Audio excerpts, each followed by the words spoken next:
I'm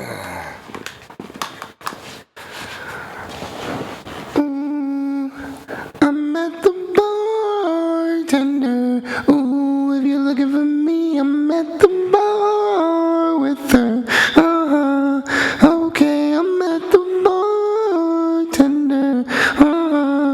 Okay, I'm at the bar with her. Okay. Way to the top, always to the top.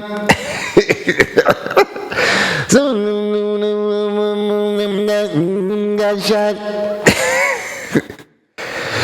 Biggie over there, think he back, and you know what I mean.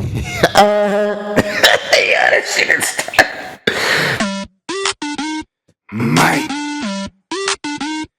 Mike, Mike. Mike and Mike, Mike and Mike, Mike and Mike, Mike and Mike, Mike and Mike, Mike and Mike, Mike and Mike, Mike and Mike, Mike and Mike, Mike and Mike. It's number one podcast. Nah, man, I ain't like that energy, man. All right. Nah, man, hey, man, come on, bro. I got you. Come on with that energy like you was when you running outside right now, man. Come on, Or when bro. I seen you this morning. Yeah, bro. Like, come on, you getting camera shy, bro. Come on, bro. Come correct. It's the number one father and son podcast in Stockton, California. This is M-I-K-E. And M-Y-K-E on the M-I-C. Boom. What it do? And we have a special guest. He is a graduate with the kinesiology.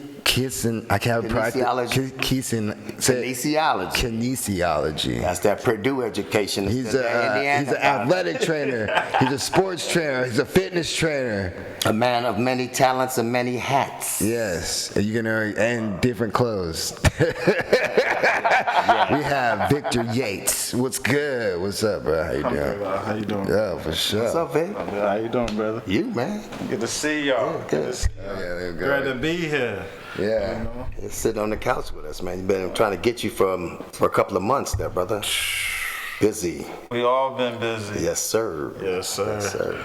So, man, I usually start out, man, and ask everybody how their week went. So we'll go with you first. How'd your week go, Vic? Alhamdulillah. It's been really blissful this week, you know.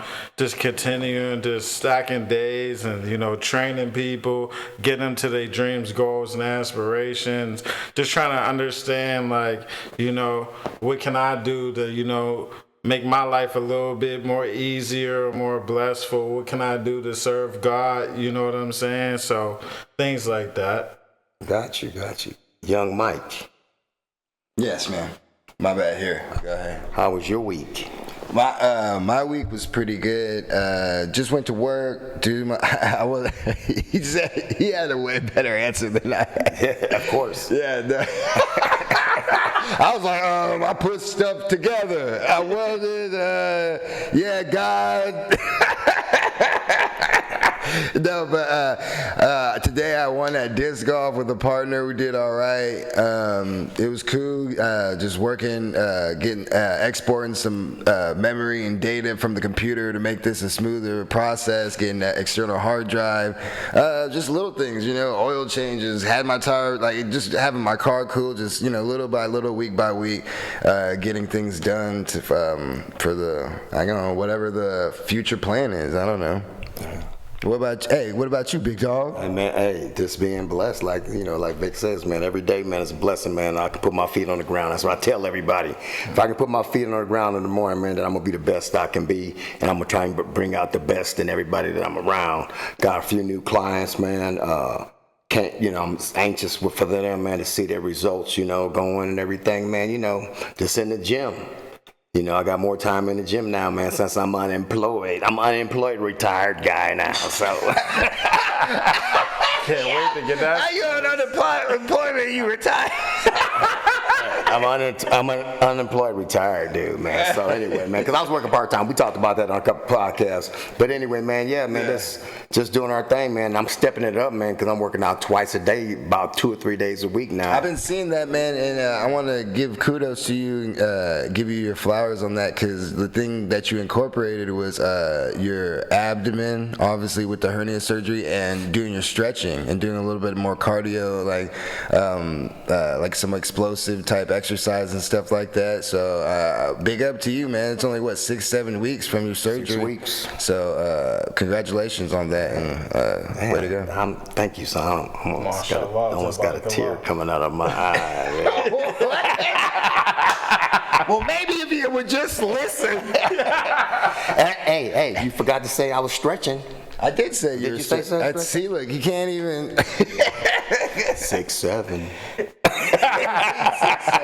6'7". Wow. Now he's young. I don't know what's going on, man. So anyway, yeah, we got that working out keep him young. Yeah. Keep him with all the lingo, with all the cool kids. Yeah, that's one thing. Hey, so all right, let's go into this, because I want to talk about, like, not only just you being, because I seen your Instagram, your past things and stuff like that of like working. So where did you graduate from college?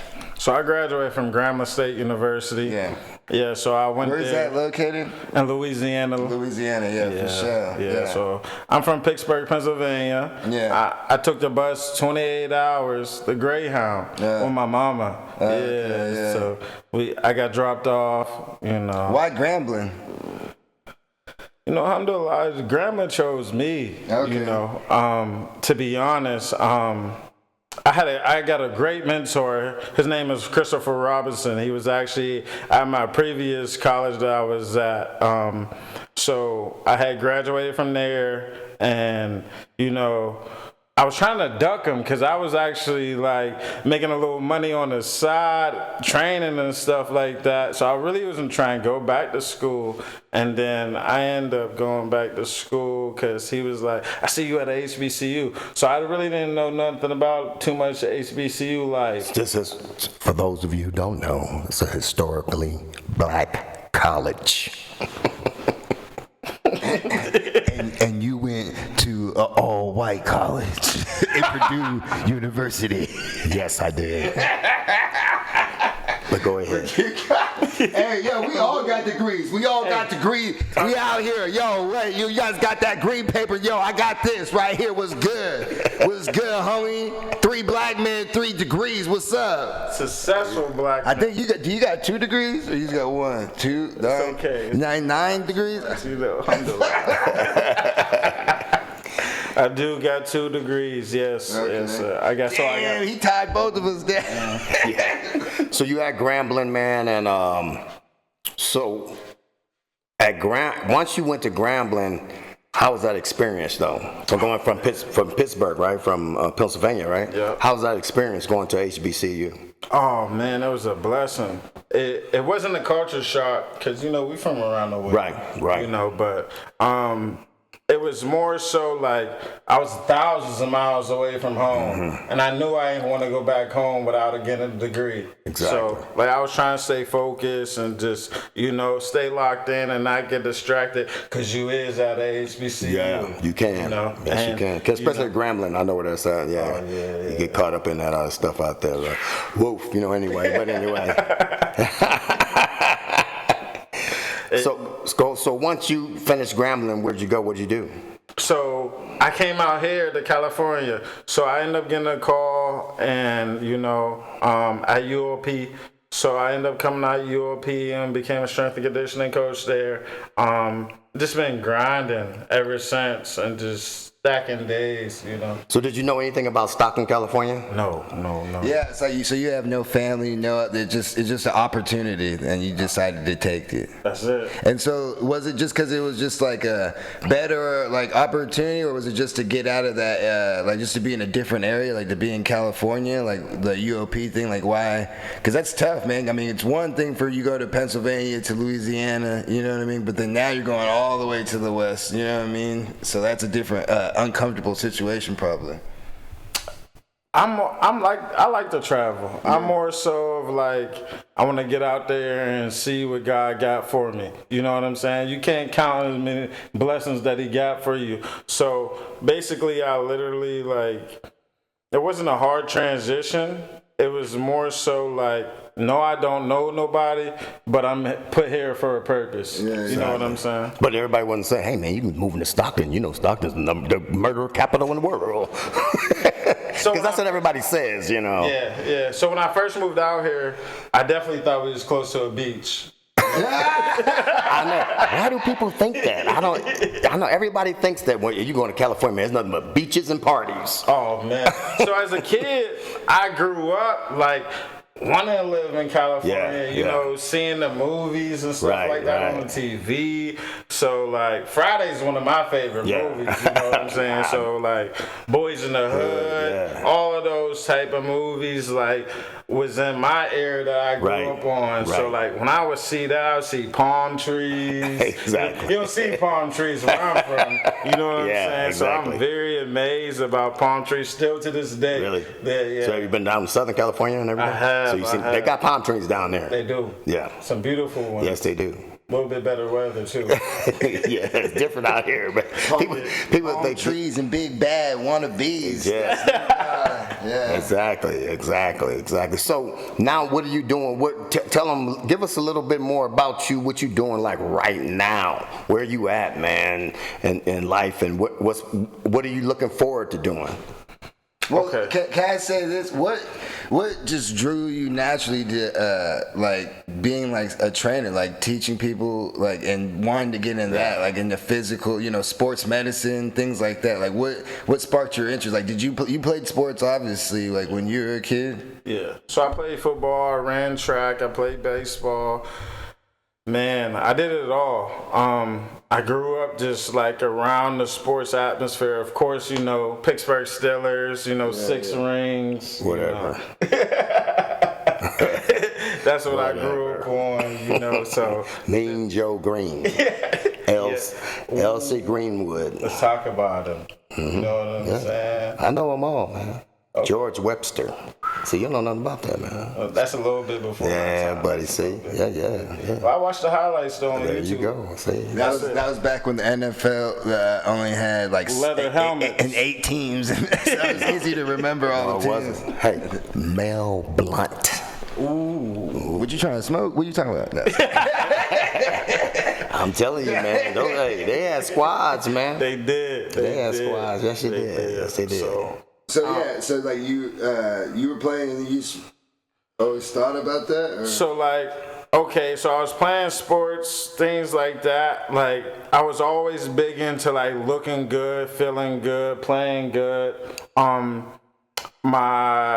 mom had cancer at one point in time. She beat it. So alhamdulillah, she beat it. My granddad had cancer right after that, and my grandma. So like they were fighting through that. I was looking at like, you know, like as a black person, we were big on like, well, not we're big on, but like we more so are high diabetes, things like that, like blood pressure. You know what I'm saying? So like I didn't want that for myself necessarily. So I wanted to do the best thing I could, which was stay healthy.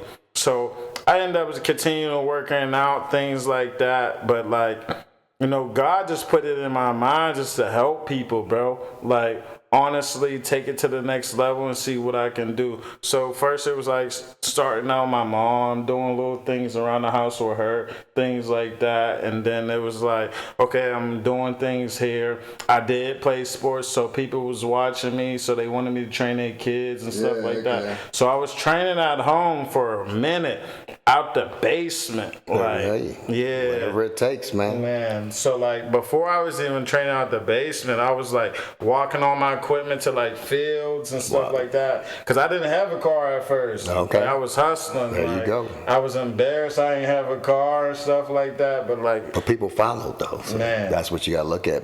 It's not about what you have, it's what you present.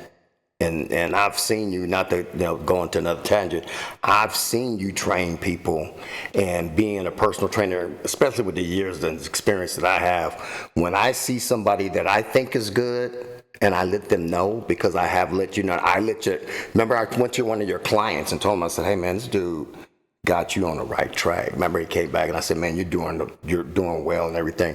To me, that's your biggest compliment as a trainer, when somebody else, a trainer, comes to your client and says, hey man, I'm not trying to steal you. I'm telling you, man, the dude that you got is awesome. He's not trying to run you through something really quick. He's taking his time with you because he sees he sees a vision, and you're gonna get to that vision. And because I watch, each step, and I've seen how some of your clients have progressed and everything, man. You care. You're not one of those cookie cutter purse people that sits in a gym, just training people because that's what the day evolves around. You take time and you care about what you're doing, and you can see the detail in what you're doing with your clients. Alhamdulillah, I appreciate that, brother. I really do appreciate that. Like, I just try to make sure I do everything I can to, I'm big on integrity. Right. You say what you mean, you say what you gonna do. I can't want it better than the clients, but I can tell them okay, this is where I see you going. Mm-hmm. This is what we need to do to get here. This is what we're going to do. No shortcutting, no going around the bush. This is what we doing. And then, alhamdulillah, if you don't like it, you don't like it. But this is how you going. This is how you gonna get to your dreams. Exactly. Yeah, but you get the results. You have a presence about yourself too, man. The way you carry yourself too, man. So, for a young black man, I'm looking at it because I'm an older black adult, black male, and I'm like, man, what that young black man's doing is he's touching lives. Like you said, you want to help. I've always been like that as well. So, kudos to you, because a lot of people don't have that. They say they want to help, but they don't really have it in their heart. That makes sense. Yeah, I don't want to help. But you need help. Hey, everybody needs help. Everybody needs help. I didn't say that, bro. No, but the reason why I say that is just because when I lived in Florida, we were in Florida, and so they had me at LA Fitness. Or was it LA Fitness? Yeah, it was LA Fitness, and I was selling personal training. They only gave me so many things of teaching and classes to train people, but really I was just a rep to sell it. And then they had the other personal trainers and stuff over there. And back then too, I think it's kind of lenient now with other gyms too, but they didn't want nobody bringing people in the gym and training people. It was a lot stricter. I didn't really enjoy it myself, especially trying to get on people on plans, and I'm selling something I don't even believe in, and how they do it. So it's a really tough job, and it's strenuous. And then also, say if a personal trainer didn't come in that day, I gotta train the person. So I'm just running through my workout, and so and it's tough too, because these people, you're you're not trying to just you're trying to sell them. For me, the way, because again, they were just so strict on how many, not memberships, but how many sessions, and they have if you can get them to 3 months, 6 months, and all that, and you're trying to, and the one thing is, it's damn, you even I carved out a way where hey, this isn't that much, this could be a package and everything like that, and it's, even when I tried to make it work, it was so tough to sell people on it and to commit to it, because they just saw this big hill in front of them that they didn't even want to start to climb. And that was the thing that was so tough, because if it doesn't go right in the first 2 weeks to a month, people just quit, and they or stop showing up, and and then I get reminded of it because of the bonus you get or whatever on your commission for selling it. So that's also what I was tracking analytically, how long do people usually stay with it, or whether it was a money issue or did they just give up, or even when I'm there at the gym, oh damn, they weren't handled the right way because so-and-so missed their training session. Now they're feeling like they're paying, you know what I mean? Maybe they're figuring figuring it out more, so there's all those factors I put into it, but I just my doing it with like 6 to 8 months and just seeing those different type of like relationships I built, and some things, that's what I'm saying, some things did work out. You see someone in 3 months, you're like, oh damn, they're getting in shape, and like that was cool and rewarding, but then also you're just like, look at this person, like I don't even know, they keep going on and off, cancel it, get back on, and it was very frustrating for me. And I know like my dad, I've seen him my whole life, and seeing you, I'm like, oh, those are the type of people I have very like, I'm like, all right, well, you guys just be out of shape, bye. Like, see, I don't know what to tell you. You don't want to do it, I'm not going to force you. I have no message, no motivation. I have it. It's born in me. I don't know. I'm here, you're there. I don't know what to say. But, like, that's why you're doing those stairs every day there, buddy. Boy. What's the building stairs? Yeah, no, that's what inanimate objects. They don't talk back. Yeah. At all. But yeah, tell us some of those, like how those stories are, like how do you get through those like that? So basically, like, I try to just be me when I train. I try to just make sure, like, I'm focusing on, like, obviously having a connection with your client, you know what I'm saying? Just to have them understanding, like, this ain't a punishment. Yeah. Right. This is more so, like, this is what you want to do in life. You want to get healthier, like, there's things that, like, you got to sacrifice. Without sacrifice, there's no reward. So continue to strive and just like, of course it's going to be hard. If it wasn't hard, it wouldn't be worth having. We'd all have 6 packs. What? That's what I tell everybody. I said, if it was easy, everybody would be looking good. Man, what? And healthy, This ain't no Zempic. You know what I'm saying? That's what I be trying to tell people, man. But like, you gotta put work in. You gotta put work in. Yeah, you gotta put work in, and that's the key, man. And a lot of people, man, they talk about it. Just like I said, I talked about Carlos today. He had been hitting me up, and then me and him we worked out again. And the conversation we had, I said, hey, man, think about it. If you wouldn't have started 6 months ago, you'd probably be wearing about 300 pounds now in bad health. And then now you want to try to hit somebody up, and it might be too late, So, and he said, yeah, man, and that's why he said, yeah, man, people need to look at their health in a different aspect, because it should be number one. Because if you're not healthy, you can't do nothing. And I preach that every week, and you know that as well.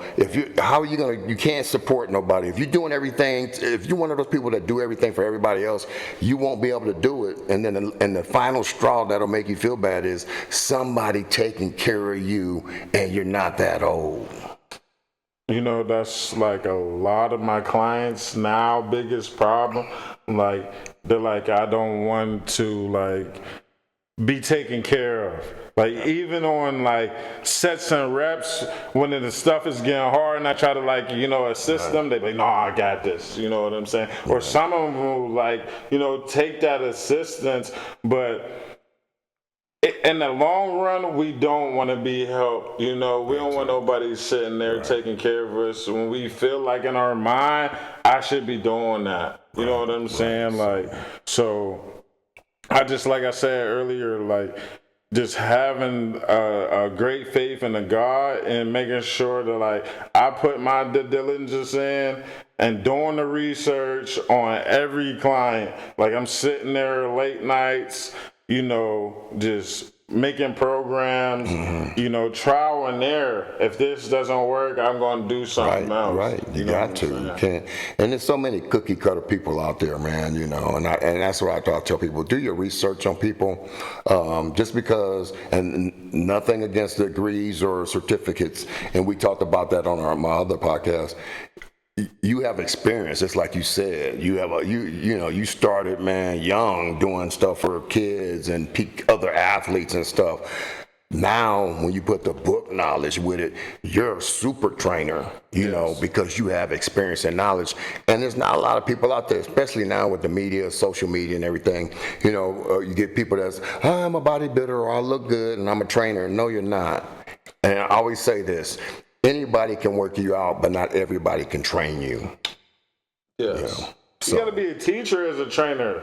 Like, Right. and you also gotta listen.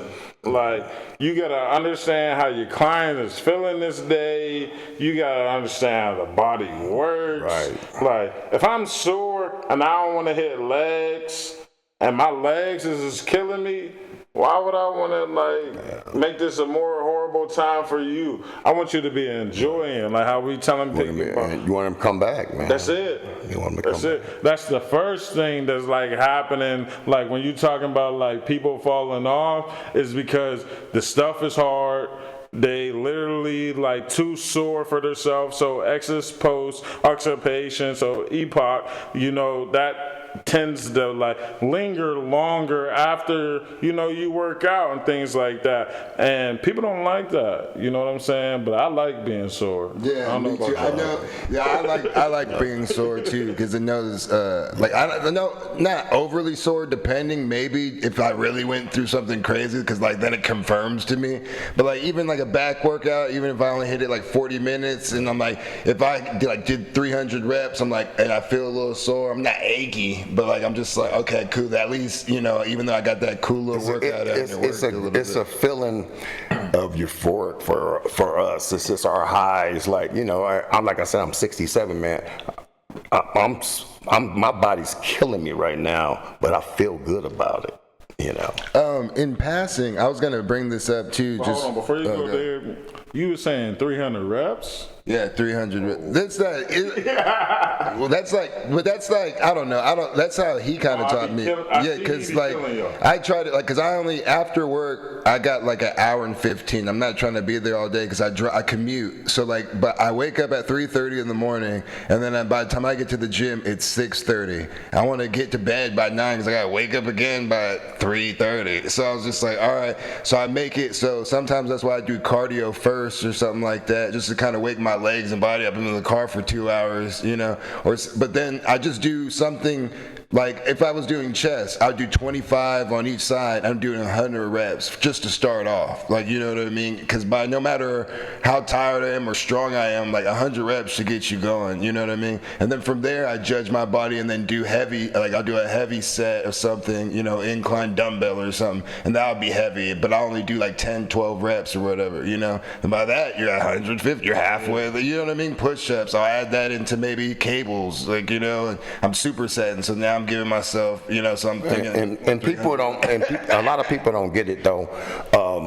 I learned this from a friend of mine. He's a bodybuilder, and you can look at him. He's probably the most classically built bodybuilders ever, Rory Ledermeyer, and he did hundreds per body part, and I started doing it and putting it into my repertoire. I don't do it all the time, but when I started doing it, people would look at me funny because it was like, hey, you just got the bar on, you're doing squats, but I'm doing 100 reps, you know, and then I would move on to the leg extension, doing 100 reps.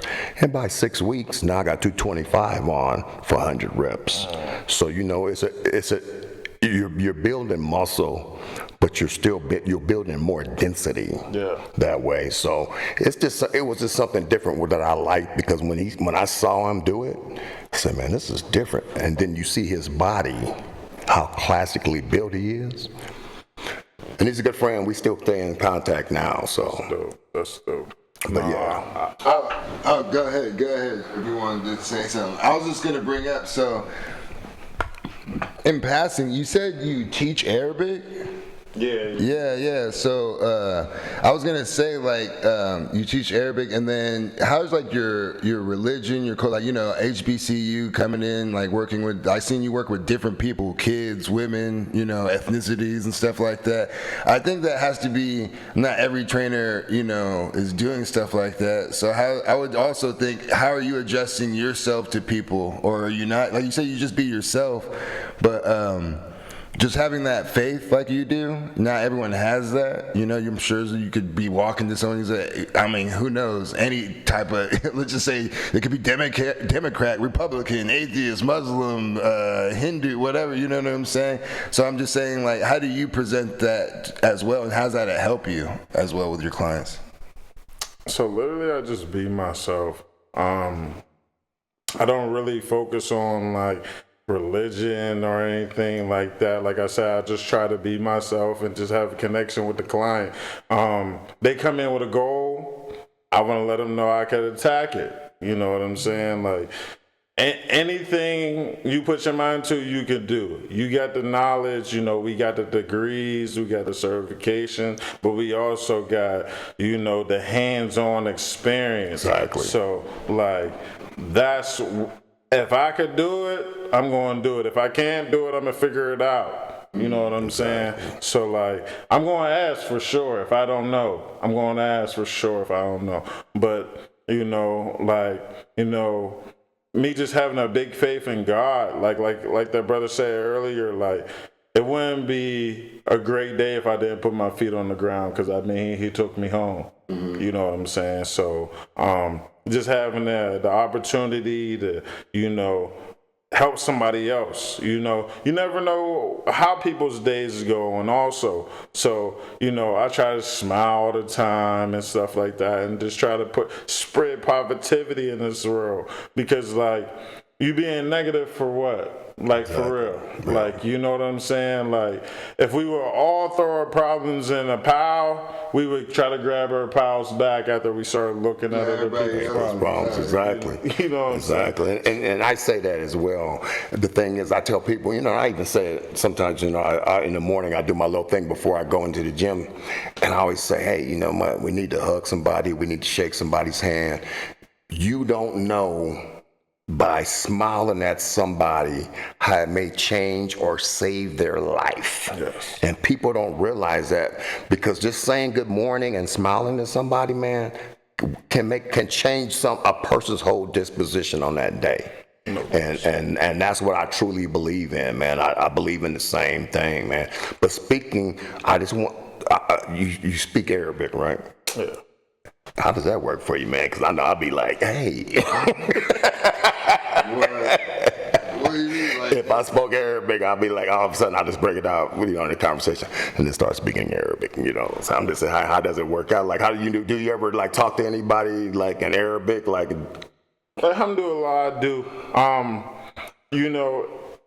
It's just like getting muscles. You're gonna start with the little alphabet, things like that, learning the alphabet, get that down, then you'll start putting words together and things like that, and then over time, like, it wasn't easy. It definitely wasn't easy. Sure. Also just like listen to people's conversation, like, and then we talking about going back to ask, oh, what did you say? What does that mean?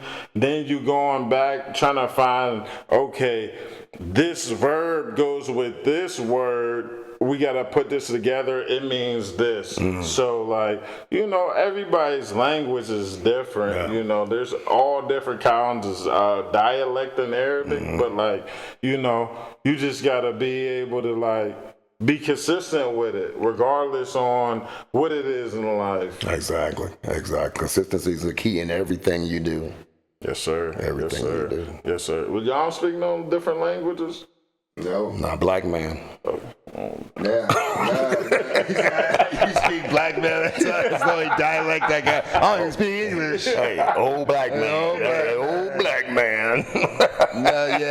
My mom never spoke Spanish in the house, so I'm very familiar with Spanish words and phrases and things like that, but I would never say I speak Spanish. But most time when Spanish spoke in front of me, usually I can understand, but I've taught myself so much to pronounce it, because I used to especially when I was a kid, I couldn't pronounce I couldn't. So now I'm super sound it out, say everything. So Spanish is just sound. It's just So I'm sometimes I can't pronounce, put that accent on it the right way. I can only get this smooth black voice or this really white voice. I can't really switch it up.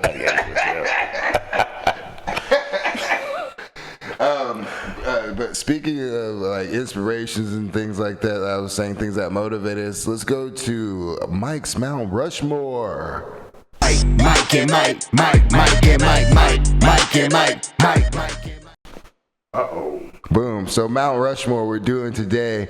My dad came and thought about 4 people. I guess I'm trying to get, is it is it very lenient or very specific, Dad, of people you want to work out with? Yes, people that will be your gym, that you would love to have your gym buddy, dead or alive. Okay, for sure. Gym buddy, dead or alive. So it's not like we're working out in a group. It would just be like a workout partner, or it could do anything. Anybody. Or it has to be a group. Like No, you just say. no. Okay, Just your Mount Rushmore. Okay, for sure. People you think, like, okay, for sure. Dead or alive. All right, for sure. You want to go first I to can give an go example? first, man. Yeah. Because you gonna. I think Vic gonna need some examples. Give him brain going. So when I did my Mount Rushmore, man, somebody sent this in to me, and they said, "Hey, this would be good," you know. And I said, "Hey, let me take it to my co-host," and he said, "Yeah, man, that's cool." So my Mount Rushmore, Kobe. Damn, bro, you took mine. Hold on, man. Hold on. And the reason why, man, because the mentality that he had. Yes. I got that. I have that mentality, man. I've always had it because I've always have been that person that people doubted. So I've always worked harder and harder, 2 or 3 times. People be at home, be at the club. I was always working out trying to make it. And I'll talk about that when I name somebody else in my Mount Rushmore.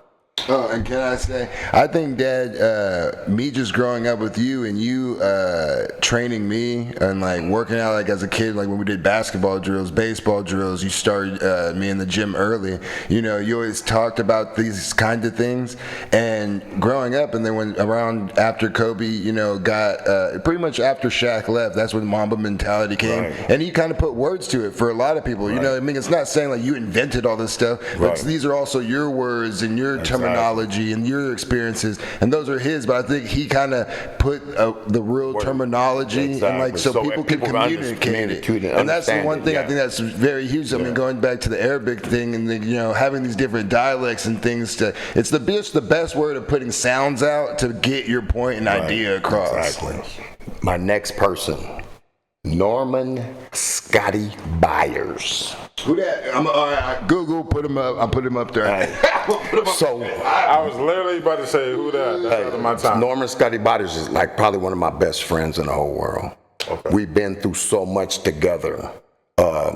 He's a former. He played with his San Diego Chargers. He played in the USFL with me, but he understood my work ethic. And I remember us working out, and I would run 2 miles to the gym and then do an hour cardio, then do my weightlifting and run back home. And he was like, why are you doing cardio? And I said, hey man, when you ran 2 miles to get here and you got to go run back home. I said, that's just, in my mind, that's my mode of transportation. He started adopting my philosophy. He said, man, when we gonna eat? Because we'll work out 3 times a day. I said, you hungry? He said, yeah. I said, but you ain't starving. That's the trainer mentality. A hungry man, a hungry person always gets something to eat, but a starving person don't know when they're gonna get their next meal. We trying to get somewhere. And that was my mentality. He adopted that, man, and it would be just me and him sometimes working out, man.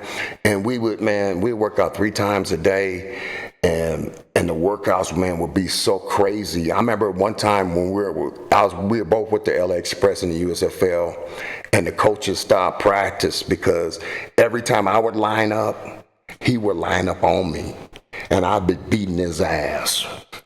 And, you know, we'd be going at it. We'd be, you know, and the coach says, stop practice. He said, hey, you know what? Harris and Byers are roommates. And look at them. Why don't y'all have that same mentality? They trying to kill each other every day in practice, you know. But that was the mentality, man. And that's why I love Scott, man. He's back on it, man, doing his thing too, man, right now. So shout out to my homie, man. I love you, man. Norman Byers, right? Yes. That guy, I found him. No, wait. He's a black dude? Yeah. Oh, he follows me on Instagram. Yeah, he probably does. Yeah, man. All right, I got a picture of him. You should. Oh, we gonna put the at and everything. Yeah. So, okay, for sure. My next one's Wilt Chamberlain. His work ethic was crazy for the time. He was probably one of the best athletes out there ever. Wilt, and I got to hang with him too, so hey. What is y'all doing? Freaky Wilt, man. Hey, what kind of work ethic you talking about? But the work ethic, man, if you ever saw Wilt Chamberlain, man, he's probably physically one of the most physically gifted athletes of our time.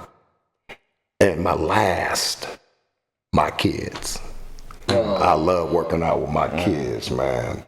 Now I'm gonna name the reason why I love working out with my kids is because, they started little, man. I used to take them to the gym, man. They was babies. Know what's funny? You used to work at 24 Hour Fitness, where Valley Fitness is right now, and we were in there as kids. So we're still at the same. If you think about it, we're back at the. That's crazy. I never even thought about that. They were kids. That was the first gym membership I had. Was that 24? Yeah, that room, that sports room that you guys were in. I used to get watched in that room. Yeah, and then I got him a membership. Then I had a buddy that worked there, right?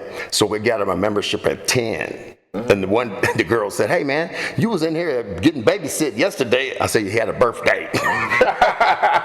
So my honorable mention would be Jim Brown, because he was a different kind of athlete, and LeBron, because I would want to know his secret of longevity of being you so got healthy. Yeah, and I got longevity. There you go. So that's my Mount Rushmore. Who wants to go now? You want to go or me? I think you need to Okay, I'll go one more. All right, so just to start it off with the guy who showed me everything, my dad, Big Darkness. You'd be my number one for sure. I was gonna go Kobe, but I'll switch it up. He'll be an honorable mention. I would definitely Arnold Schwarzenegger. Especially even if there's some videos now of him, and he can't do everything that he used to do, and he can't do. But even the way he talks to other bodybuilders and people and everything, it's just so. It's damn, because he even says there's no one way to do it. It's really just your approach, an attitude of you're really putting the work in. All those other little things are just whatever you prefer. You know what I mean? You're creating your own sculpture. That's how there's just the perspective and the psyche of him. It wasn't just I lift muscle, I lift.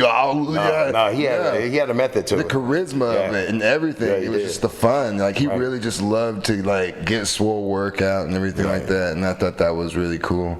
I would say. Man, I know there's a fighter that I want. There's a couple going through my mind. I would say, just to see what's up, I'm going to go, man, what? I'm just going to say Dominic Cruz in his prime. Let's see how he works out. Dominic Cruz, he was pretty much, he's almost kind of like Kobe, pretty much worked his body to death. His mind was able to keep going, but the body started breaking down at the end of the career. Right. And again, that's probably not the best, but also some of those things you have to do to be able to, get to where they were trying to get to. And again, we were talking about how you train someone to do. It's all for what you're trying. When you're trying to go for the best, to be the best, there's going to be times you're sacrificing your body. That's just, it is what it is. Football, every play could be the end of, you know what I mean? So, and that's what I'm saying. With fighting, hey, I'm not going to care about my broken nose today. I'm probably going to break it tomorrow. You know, so there's just things like that and that mentality I appreciate about that. Damn, and then let me try to see. Man, bro, I'm trying to think of a lady. Who's a lady who kills it? There's a lot. Corey Everson. Remember I did Corey Everson? Who? Corey Everson. Oh, the girl, the last one. Yes. Yeah. Oh man, bro. I would just say a runner. I would just say, what's the Sha'Carri? Okay. Yeah, I'll just see a track star girl running. You know what I mean? It's a lot of people don't understand track, because I ran track. It's a different type. It's a different type of mentality, and to be You gotta be a the different best. monster. You gotta be, man. The workouts are crazy. That's every day. Just to run 10 seconds.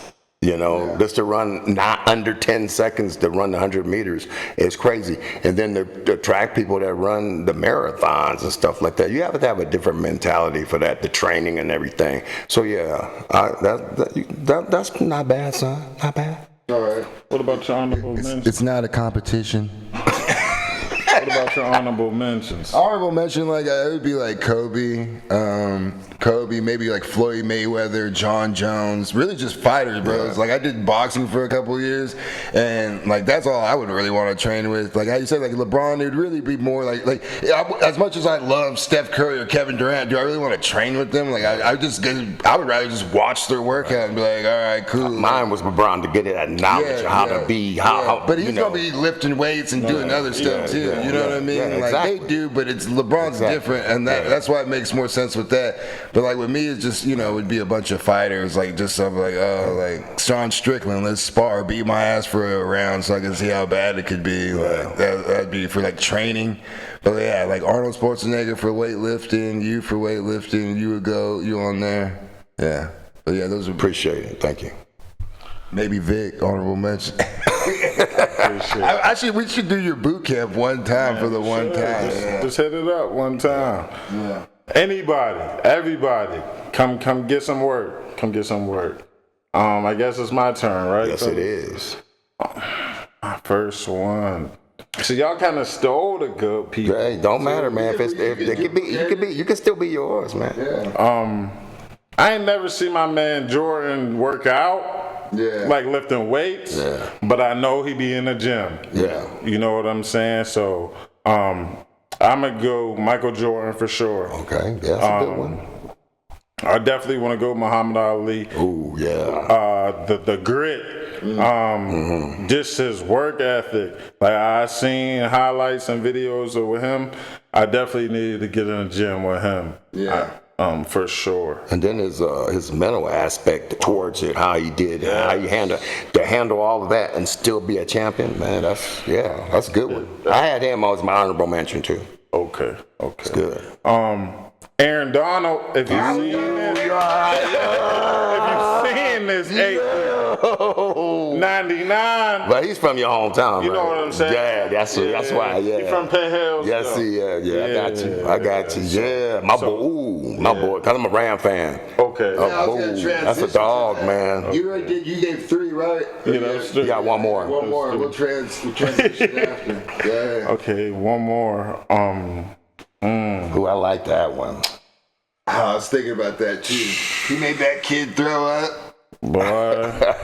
You don't remember? You didn't hear I've about seen that? it. Yeah. Yeah. There's a kid who just survived cancer from the Make-A-Wish thing. He's like, I want to work out with Aaron Donald. Yeah. He's about to probably play football again. And Aaron Donald is like, we're going till we throw. And they're like, man, he just got out of chemo. And he's like, he's got to learn. He's work. He's got to know what it's like. That's great, man. That's a perspective. You got one more, man. So about Aaron Donald, we actually used to train with the same trainer, Dwayne Brown.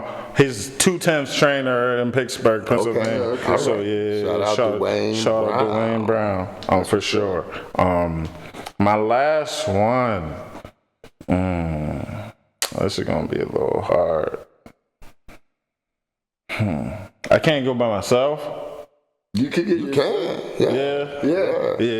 I think I'm putting me in there because I would want to work out with myself. you know what I'm saying? Because the only person that gets you right is you. Yeah, it's you versus you in there. You can try to be like everybody else, but if you don't put the work in, you won't never get the results you want. You know what I'm saying? That's perfect. You should be.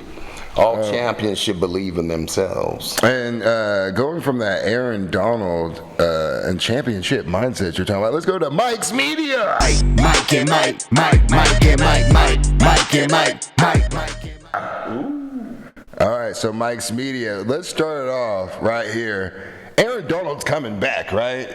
I hope so. Rams got Myles Garrett. NFL's starting to go. I'm getting hyped for fantasy football, and we're Rams fans. People are gonna be drafting the Rams defense in the first. Yeah, first round. I was thinking the same thing. I was like, just to shake it up, I'm gonna do Rams defense, number one. I'll pick my quarterback later. Well, yeah, who cares? There's tons of them. I ain't getting no quarterback in the NFC West. Going again, unless he's Matthew Stafford. I ain't picking that. That's 2 games with no points. No points. Yeah, man, that's crazy, man. You might get little points with them defense. Oh, the way we do our defense can average 30 points. If they're a good defense, it gets to close to 30 points because I added some, like, if they do like some crazy stuff, I give, like, you get an extra 5 Fumble recovery for touchdowns, stuff like that. Yeah. I add more to it just because it should mean more. Like, if you get if a guy picks up a fumble, runs 50 yards for it, you know what I mean? You should get an extra 5 points. Like, how many times is that going to happen? Like, it has happened, but So yeah, man. You know what? We'll see, man. I know he's got that itch now.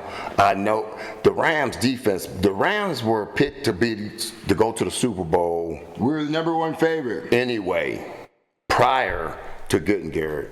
Now with him, team is solidified. That we had some positions that we need to shore up. They shored them up, and now you get. The defensive player of the year last 2 years, and now you got Aaron Donald talking about coming out of retirement. That defensive line is a monster already. I would not want to be a left tackle in the West knowing that I got to go against both of those guys or that defense twice. That's tough, man. I'm loving it, man, because I'm a Ram fan. I don't even get to see y'all. I'm a Ram fan, and I'm like loving this, man. I'm loving this, man. You're a Pittsburgh fan. Pittsburgh's building back up, so I like what they're doing. We'll see how they Are they? Yeah, they are. They are. Just as a football person, I look at it because I'm a Ram fan, but then I look at sports differently as a whole, and I look at different teams. Pittsburgh, man, they're shoring up. They're doing some things that's getting them back on track. We'll see how it goes this year, and because they're gonna have to transition from the quarterback sooner or later. So. And he said this is his last year, so we'll see. But hey, AR, let's go get that chip. Yeah. So it'll be interesting. We know the Rams unless something catastrophic happens, the Rams should be a favorite. In the AFC, it's tough, man, because you got a lot of different teams, man. Because you got Buffalo, you got New England. The thing is, so Buffalo, look how close they get every year. They look decent, and they just can't hand out. They're like, we found out their foundation's built out of popsicle sticks.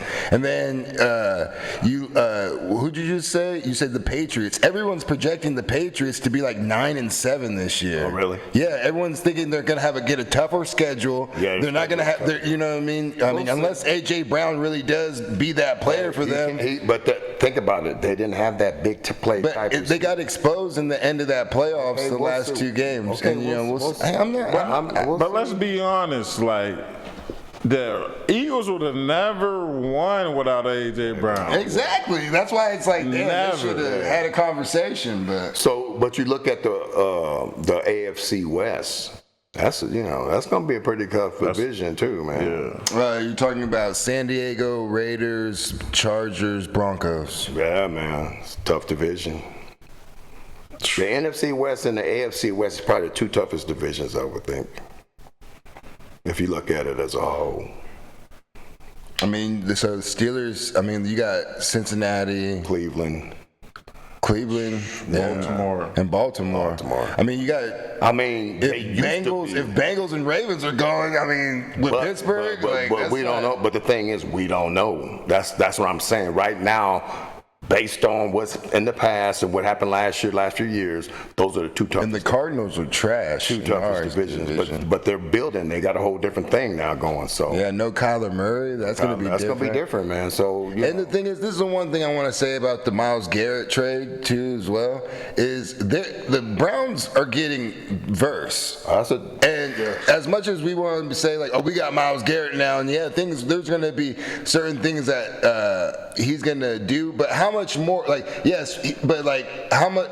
If we take Jared Verse away from our line last year, we wouldn't be as good, right? Right. If you put Myles Garrett, how much more better? And he is more better. You know what I mean? But I'm just saying, how much more better is that? Well, you got to look at it right now. We're all in. Yeah. No, I get if we were talking about 3 years down the road, it's not a great trade. Yeah. But because Verse, the thing is, Verse is going to be the highest paid defensive player in the league when he does his contract. Mm-hmm. I don't know if the Rams, we could afford that. Yeah, no, so that's another thing. So you have to look at it. So, hey, we got the best defensive player in the league, and we got him at a discount, even though he's making a lot of money. It's still a discount for us. Mm-hmm. So we made out. So ain't no number one draft choice going to be as good as Myles Garrett. No. So when we get, so what? That's why we say after draft choices, in that aspect. So Aaron Donald coming back. That's all I wanted to say out there. Aaron Donald coming back. Hey, speaking about comebacks, let's transition to, can San Antonio come back? Oh, nice transition. Like that, finally. That was sweet. That was a smooth transition. But y'all better not be the San Antonio fans. We gotta get the Knicks some love, man. No, yeah, Like, that's what I'm saying. For real, let's get some Knicks some love. I'm a Wemby fan, right? But I'm like, yo, San Antonio don't need to win, especially Wemby. He might. I keep telling my dad, he's gonna go to the finals 10 years in a row. Like, he should just lose this one right now, become a villain. He's gonna lose. He's gonna feel so much pain, and then he's gonna come back on a tear. You know what I mean? And the Knicks, I'm like, come on, this is great for basketball. This is all love. My dad's like this. Oh man, fuck the Knicks. And here's the reason why. He's been saying fucking. Here's the reason why. I'm a Laker fan, right? And I just remember what the Knicks did to us when we should have won. We should have won. Oh, when y'all lost in the Garden? Yeah, when Willis Reed came limping out, and Wilt Chamberlain, who is one of my workout buddies. Willis Reed, Grambling alumni. Right, exactly. When Willis Reed came limping out, and Wilt thought he was going to have an easy game, and the next thing you know, Willis Reed scores the first basket or two baskets and don't play the rest of the game, and they win. And I'm like, how did that happen? Wilt didn't have his legs. He didn't. Wilt was psyched. No, Wilt was psyched out. Wilt was psyched, and we should have won that year. And I never forget that. And the thing is, I love the Knicks players because they had Earl Pearl Monroe, they had Walt Frazier. They had a squad. Don't get me wrong, but I'm a Laker fan, man, and that just burns my heart. And that's why I don't like the Knicks. And then when the Knicks should have won it, when they had Patrick Ewing and all those guys, and they didn't, that's what made me mad too. Okay, that's understandable. But don't let it hit you in your chest, bro. So this is one thing that I realized as me growing older too. You would think that you're like, bro, that's so long ago, I'm gonna forget about it. I'm not even gonna care. Seeing him on certain things, I'm like, nigga, that was 30, 40 years ago. Who cares? Hey, let it go. No. Old heads do not get rid of grudges. Oh my goodness. I was like, so ever since, think about this. My dad became an Angels fan just because everybody liked the Dodgers. And he's still like, I'm an Angels fan. And I'm like, it's horrible. Just switch back. No. Yes. It's bad. I love Jackie Robinson, but I can't stand the Dodgers. That was Brooklyn anyway. Brooklyn Nets. But still. Or Brooklyn Dodgers. Yeah. So anyway, man. Yeah, but I don't think San Antonio's coming back. Nah. Hey, and the thing is, it's to go into the Garden now and try to win. If you can win the game in the Garden, then I believe you have a shot. But I think they're going to get swept now. I really do, because the Garden's going to be going crazy. Look at all the people that came from New York to go to San Antonio, man. And then now? Wait. Ooh. One of y'all San Antonio people came to the Knicks. Yeah, it's the blonde-haired dude. I forget his name. Please, I'll excuse put me. it up there. The blonde hair dude. Yeah. But still, It's the blonde haired dude.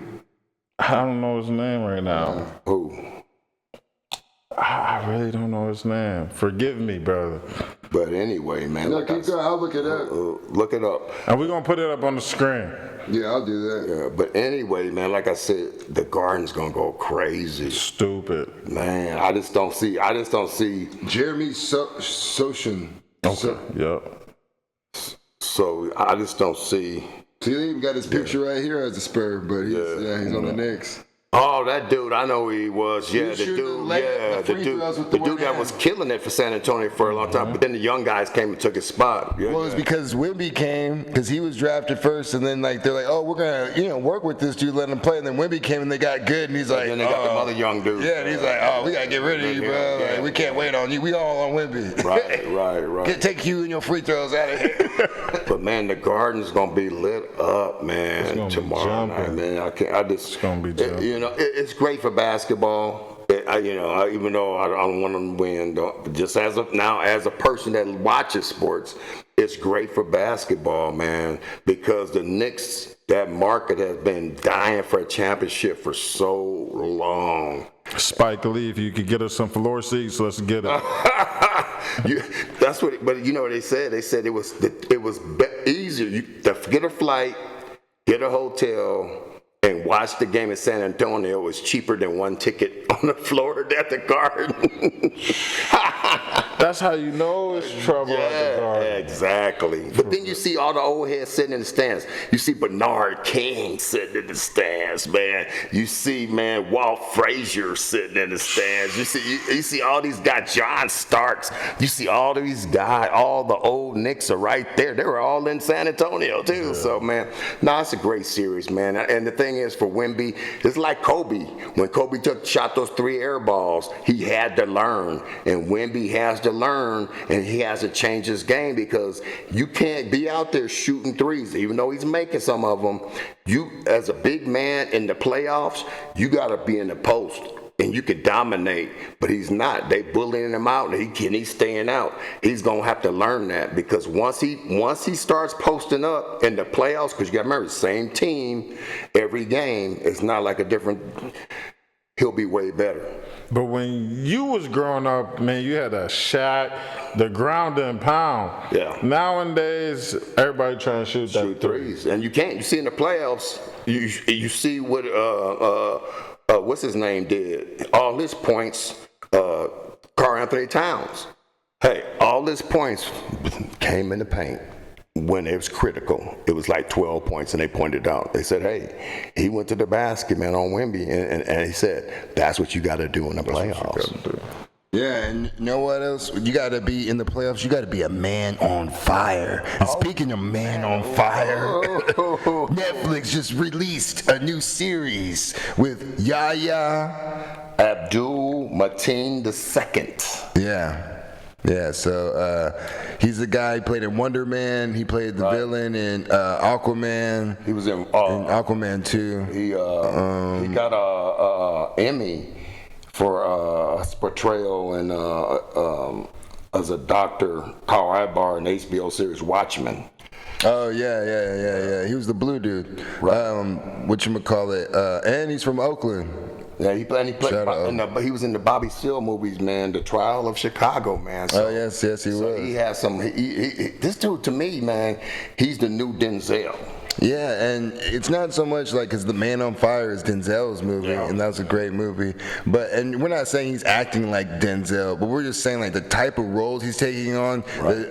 It's almost like when Jonathan Majors, before he got in trouble, he was just on this role. You're like, damn, all these movies, they're good roles. The movies are decent, good scripts, and you're just like, wow, he's finding a lane and finding himself. So same thing with Yahya. I'm just like, man. And then he has that movie coming up.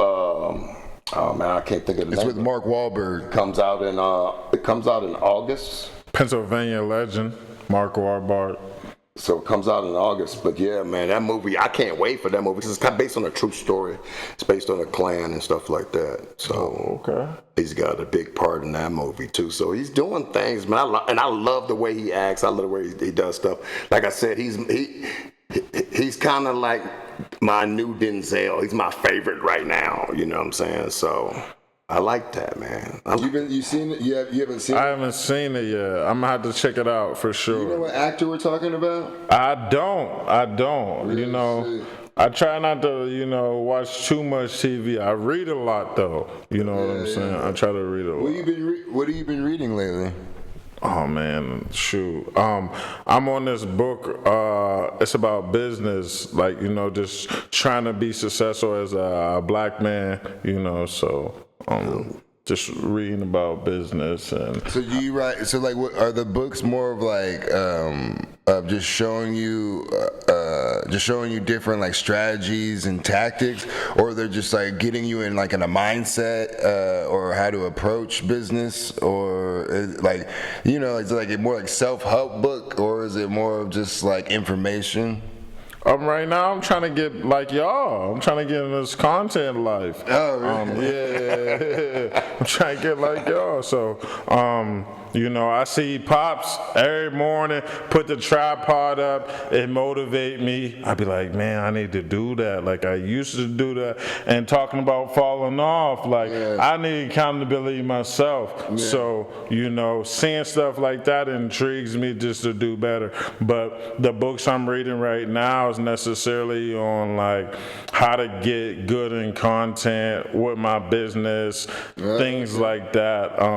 But I do read like documentary books, things like that. Okay, so you're like learning from others, but those books are like actually being like specific to what you're trying to do, like because you're trying to create like a presence online. Is that what you're trying to say? I want to create a presence everywhere. Yeah. Ooh, bars. Okay, that's smooth. There you go. You want to walk in that building. That's why I tell people when I and I tell people this, especially young African American men. I said, when you walk in that building, the way you look and present yourself, you want to command the room. Yes. And that's the way you got to do it, and that starts with with your health and everything. And that's why I tell people, man. So, Carlos, the guy that I work out now, he's a businessman. He works with 500 companies and stuff like that, and Fortune 500 companies and stuff. And I'm like, hey man, when you walk in, we gonna get you to when you walk in that room. Ain't nobody paying attention to nobody else. They want to know who you are and what they can do with you and how they can work with you. And that's the presence you want. And and when we can do that, it sets us up a lot better.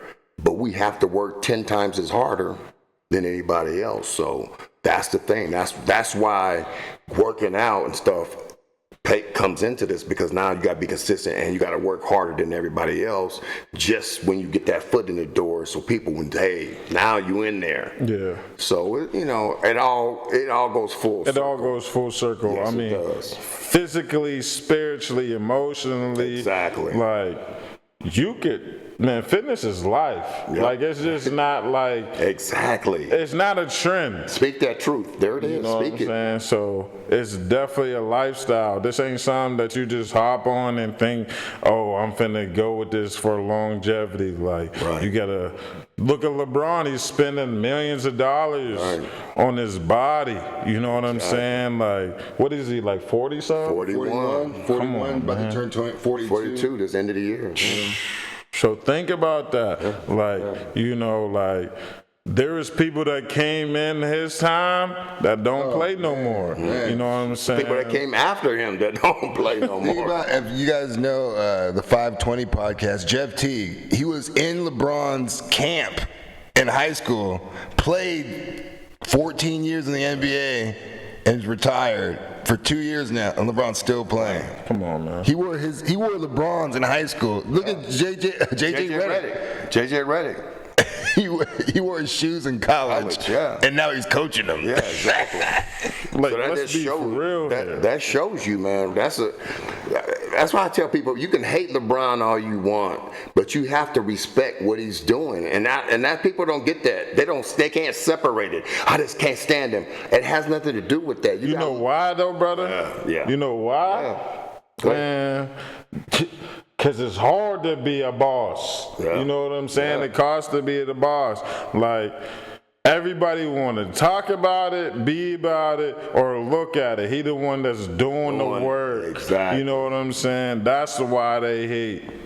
Well, I was gonna add on to that. It's seeing LeBron, and it's like people get mad, almost jealous, because like it's something they could never be or aspire to. It reminds them of the stuff that they will never have or do.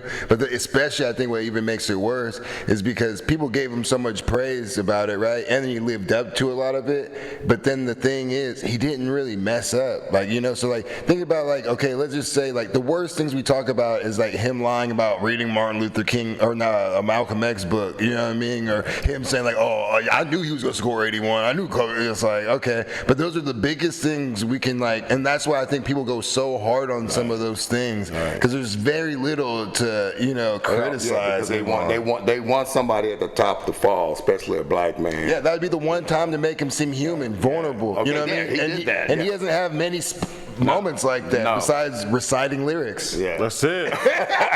That's it. That's because he's old. They can't remember shit. I can't even recite my own lyrics. Hey man, I be seeing you on your Instagram videos. I think you need to learn some more lyrics. That's the thing. For real. Yeah, no, you're for real. Because sometimes I really be like, damn it, I shouldn't even post. I don't know the words. But the thing is, it's always I get that one comment, one person hit it and be like, man, that shit was funny as hell. You know what I mean? Like to me, it's like because I could like spend more time in learning the lyrics and like putting extra effort in. But I'm like, I'm just trying to convey like, hey, bro, I'm just happy as hell right now. You know what I mean? And I was able to after burning myself at work, Yeah, there you go. Exactly. So what you do for work, player? I'm a welder.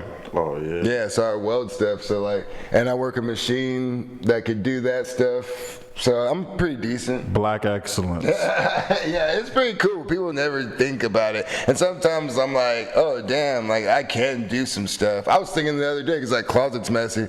I was like, damn, I could make like a metal thing, like to hold my shoes, to like put that on there instead of, because I can't really, I could do wood, but I just do it at work and then like put that there. I could build some shelves on the bottom and then take that dresser out, make some more room. I'm like, so I always think about little things like that too. It's just time and effort, motivation. That's it. Yeah, but speaking of like motivations and things on like things where moments in our life, that really stood the test of time and made us who we are, or maybe took us to a different trajectory in our life. We're gonna get into a segment called "Moment on My Bad Froze." Moment on the map. Oh, that one's off. I gotta turn it back on. We do this is an hour-long podcast. This is over an hour, right? Talking, yeah. But yeah. So all right, wait, do it over. Bloop, bloop, bloop, bloop. Do it over. Hey, so so everybody has struggling in hard times, and they get through them, or maybe they had decisions to make. So we use that as a segment of a moment on the map. So go ahead and tell us, Vic, your just some type of moment on the map for you. Get Mike, get Mike, get Mike. About failing? It could be about failing. It could be about succeeding. Something that just sticks out in your life that was big. That that played a big part in your life.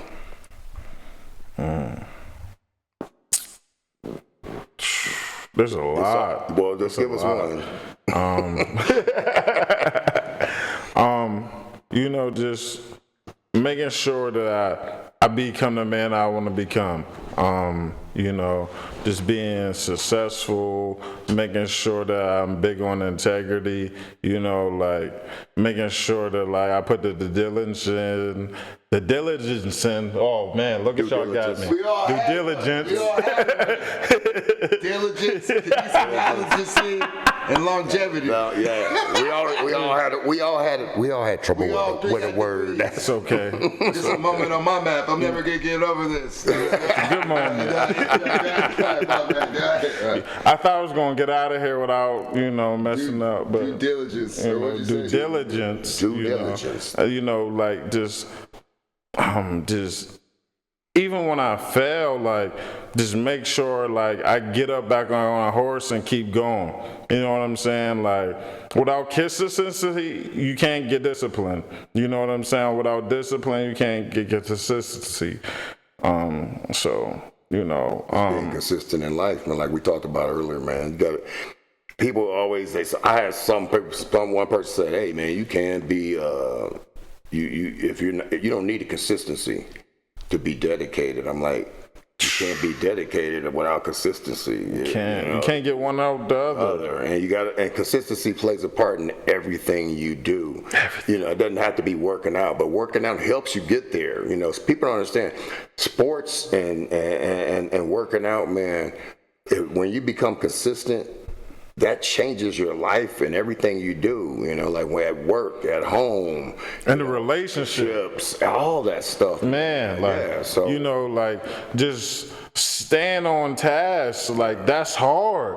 Like, you know what I'm saying? Because there's a lot of distractions out here, you know? So, that consistent piece is it, you know? I don't know if I got off tangent or not, but just making sure that I like just stay motivated on, you know, putting all my ducks in order. Like, okay, I did this today, check that off, you know, just like taking step by step, you know what I'm saying? Being a good servant to God. That's it. That's number one right there. That's it. So by him saying that, being number one with God being number one in your life, what we'll be talking about right now will be Mike's, our last segment is... I could have helped you, but I wanted you. Oh, no, I saw you, man. I'm like, hey. Because I just messed up. I was like, yeah, mess up. Yeah. You know, yeah. Well, you know, somebody's downfall. So with that, we can go. With that, we can go into Mike's messages. Yes. Myke and Mike, Myke and Mike, Myke and Mike, Myke and Mike. What's so I'll go ahead and go first. So Mike's message. Damn, bro. I had a great message here. I need to start writing mine down. I always think I'm gonna remember it. See, I always write my stuff down. See, I got my little cheat sheet right here. Yeah. Cheater. Proper preparation. Yeah. Proper Preparation. Come on, man. Come on, Indiana. I'll tell you what. It's the north of the south, buddy. It's that. But I would leave with the message of I would just actually because the thing is, I was gonna touch on that with you guys on consistency and discipline and things like that. Because consistency is showing up, and I think the discipline is like your intensity, like, you know what I mean, like, and like in your intent of like your workout and the things, how you approach everything. So like if I go on the computer every day to try to learn something, you know what I mean? If I just go for 30 minutes, but I'm not challenging myself, I'm not reading things, you know what I mean? I'm not really, like I said, due diligence, or like I said, for you. But I'm just saying, like, if you're not putting that extra work, like how you're saying, and I think people get confused. Like, you see people at the gym, I'm sure, like, who've shown up 6 months and they look the exact same, you know? And to me, that's cool if that's what you're trying to do, but most of the time, you know, those people aren't trying to do that. They're trying to change their body or do something different. But you want to know that something like that, structure. Yeah. Mm-hmm. Structure. You can be doing something, but that don't mean making progress. Yeah, exactly. You know what I'm saying? Like, having structure, going into consistency with discipline and structure, you'll have progression. Right. You know what I'm saying? Sure. Right. Like, that's how it should go. Like, at the end of the day, it's being consistent each and every rep, each and every set, each and every second. Like, yo, you got to be consistent going to work on time. Like, you got to set the alarm. That's being disciplined to get up for work. Okay, now I got to go brush my teeth. I'm being disciplined. That's consistency, too, in the same time, because I got to do it every day. Yeah, and there's your structure with it right there. There you go. That's it. Exactly. Oh, yeah, there you go. I like that message. Right. Go ahead, Dad. Just something small, man. You know what? Like I say all the time, when you wake up and you're able to put your feet on the ground, that means God chose you. You're one of his favorites. You didn't get your angel wings, so he's not done with you yet. Always remember that when you wake up. And when you do that, make sure you're being the best that you can be today so you can be better tomorrow. And with that, man, that's it. That's it. Thanks, Vic, for coming, showing up, man. We love you, brother. I love y'all too. Thank y'all for having me. You know, may Allah continue to guide you guys and the podcast. The podcast. I thought you were speaking Arabic. I know. He been throwing some Arabic on us right now.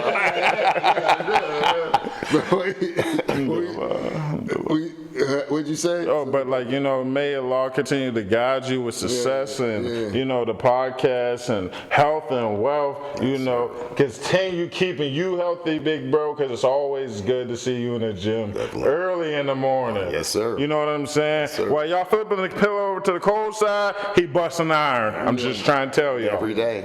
Every day. Yeah. Hell yeah. Appreciate you. That was fun. That's it, man. That was fire. All right. That was a wonderful podcast. Yeah, Thank you for having me. There it is. Exactly. Yeah. There it is. Alhamdulillah.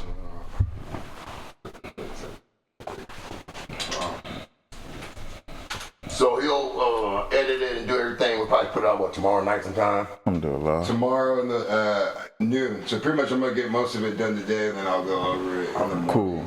Cool. My fault, my feet was stinking. I just came from work. And I'll put out some trailers and stuff.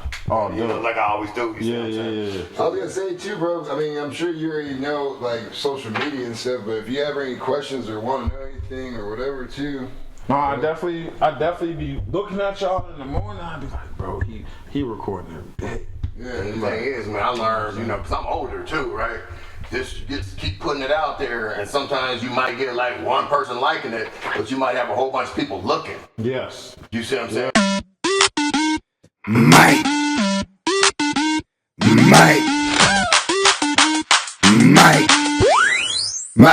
Mike and Mike and Mike, Mike and Mike, Mike and Mike, Mike and Mike, Mike and Mike, Mike and Mike, Mike and Mike, Mike and Mike, Mike and Mike, Mike and Mike, Mike and Mike, Mike and Mike, Mike and Mike, Mike and Mike, Mike and Mike. Coming through with the father-son podcast. Skin color ain't the only thing that gonna contrast. Put each other on blast, but in the end we gon' laugh. Spitting game is the aim. Same, but different if you pick the name. Mike and Mike and Mike, Mike and Mike, Mike and Mike, Mike and Mike, Mike and Mike and Mike, Mike and Mike, Mike and Mike and Mike and Mike and Mike and Mike and Mike and Mike and Mike and Mike and Mike and Mike